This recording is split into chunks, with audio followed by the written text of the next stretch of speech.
Dan yang berbahaya bukan usianya yang tua, tetapi ternyata karena dulu dirancang tidak untuk memberikan peringatan dini, ternyata berdiri di atas tanah lunak. Di bawah gedung itu sudah kami selidiki, tanahnya itu berair dan sepertinya rawa.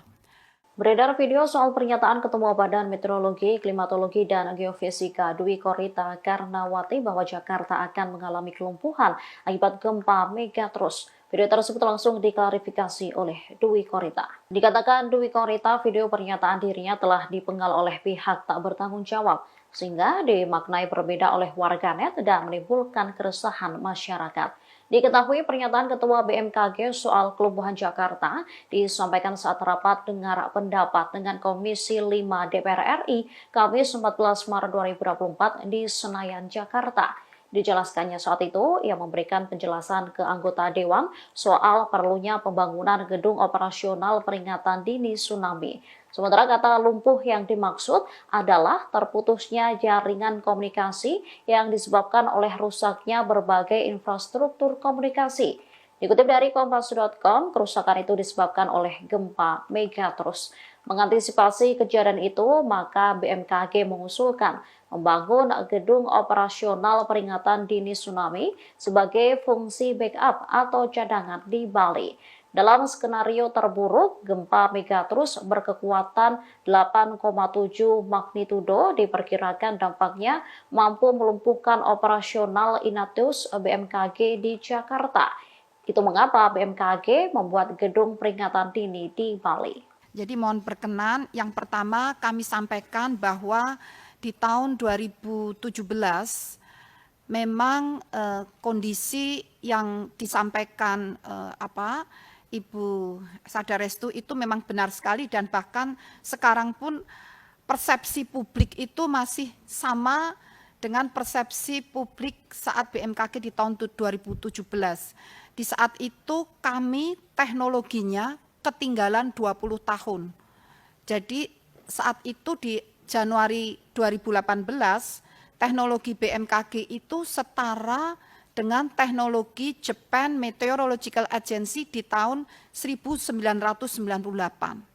Jadi kami memang masih tertinggal, dan memang ya patutlah kalau di kapal-kapal di Indonesia sendiri tidak menggunakan informasi dari BMKG, baik cuaca, iklim, gempa, tsunami itu orang Indonesia sendiri aja tidak memakai.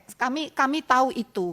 Oleh karena itu persoalannya, sehingga kami berupaya untuk melalui perencanaan yang tersistem, kami mengusulkan ke pemerintah, waktu itu langsung ke Presiden, untuk mengejar ketinggalan 20 tahun itu, dan dengan dukungan Komisi 5, akhirnya kami mendapat bantuan anggaran Aloptama terutama. Jadi tepat sekali yang disampaikan Ibu Estu, utamanya prioritas kami adalah Aloptama. Jadi berkat dukungan itu total alokasi untuk Aloptama selama 5 tahun terakhir ini mencapai 1,2 T plus 700 M, dan insya Allah masih akan ada tambahan lagi itu. Jadi sekitar hampir 2 T untuk Aloptama. Namun ternyata persoalannya setelah Aloptama itu dipasang, alat-alat yang tadi rusak diganti, karena alatnya kami mencek ke lapangan langsung, usianya itu harusnya 10 tahun tuh harus ganti. Tetapi ternyata ada yang sudah 15 tahun, ada yang 20 tahun. Jadi kalau mau akurat ya sudah nggak bisa. Sehingga itulah yang kami ganti dan dipasang yang baru. Namun ternyata ada persoalan Ibu dan Bapak. Setelah ada alat-alat, ada superkomputer. Dengan superkomputer ini akurasi yang semulanya di tahun 2017, prediksi BMKG perakiraan itu kurang dari 80%. Jadi kalau meleset-meleset 20% lebih ya wajar, karena keterbatasan tadi. Saat ini dengan tambahan peralatan yang disampaikan Ibu Sadarestu tadi, akurasi yang dari kurang 80% saat ini mencapai 92% akurasi perakiraan BMKG. prediksi El Nino BMKG alhamdulillah berkat dukungan Ibu Bapak 100% tepat. Ini 100% tepat. Nah, namun masih ada persoalan. Ternyata ruangan gedung ini jadi bukan gedung A yang dibangun di zaman Ibu Woro. Bukan, gedung itu masih sangat bagus. Namun ternyata gedung untuk comment center, untuk menyimpan komputer, menyimpan data, untuk analisis, itu gedung bekas Kementerian Perhubungan yang perhubungan udara, dulu bekas Bandara Kemayoran. Jadi peringatan dini dari BMKG itu berasal dari gedung bekas Bandara Kemayoran yang dibangun tahun berapa Pak? 1980-an. Jadi usianya udah 40 tahun lebih. Dan yang berbahaya bukan usianya yang tua, tetapi ternyata karena dulu dirancang tidak untuk memberikan peringatan dini, ternyata berdiri di atas tanah lunak.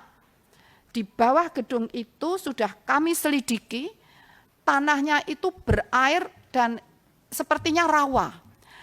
Kalau terjadi guncangan gempa dengan kekuatan seperti di Palu, itu bisa seperti Balaroa, Pak. Jadi gedung itu kesedot ke dalam. Nah, bagaimana kami peralatan lengkap, komputer canggih, alat-alat sudah diganti, tapi gedungnya untuk mencat peringatan dini, kesedot lebih dulu, Pak. Dan itu baru ketahuan sekarang, setelah kami melakukan penyelidikan. Sehingga kami terpaksa mau tidak mau, itu sebenarnya tidak di dalam perencanaan karena baru ketahuan, Pak. Nah, akhirnya terpaksa tadi diusulkan dari anggaran 85 juta US dollar yang sebagian besar untuk peralatan. Kami terpaksa mengambil 235 miliar untuk membangun gedung itu, tapi gedungnya dua. Satu di Kemayoran, satu di Denpasar, di Bali. Nah, yang mahal itu di Kemayoran karena agar tidak kesedot gedungnya, itu ada teknologi yang pertama akan dibuat di Indonesia. Dibuat apa namanya Pak? Base isolator.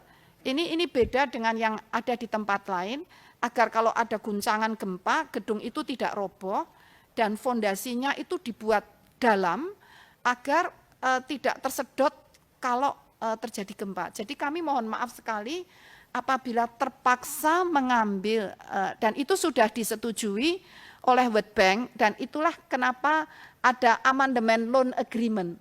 Loan agreement itu baru diamandemen karena baru ketahuan gedungnya tidak beres. Pimpinan, instruksi pimpinan, sebentar aja, Bu.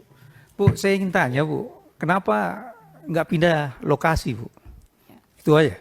Iya. Nah, untuk pindah lokasi kami berarti harus memindahkan BMKG. Itu artinya